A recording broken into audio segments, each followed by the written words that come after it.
Okay, if you want to change, release the speed of, if you want to release the speed of DK200, let me tell you how to do that. First step, you must make sure the back is off, like this, it's off. Now, brake, press the brake, hold it, do not release, and turn it on. Wait about 10 seconds or more than 10 seconds. 1, 2, 3, 4, 5, 6, 7, 8, 9, 10. After 10 seconds, release the hand.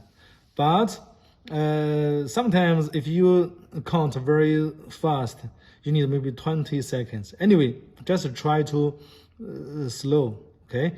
Now it's more than 10 seconds, I release. Now let's see the speed.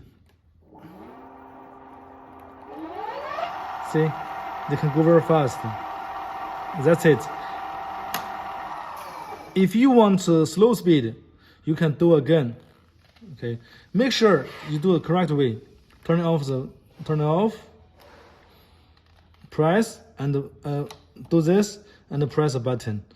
Do not release until 10 seconds. This is very important.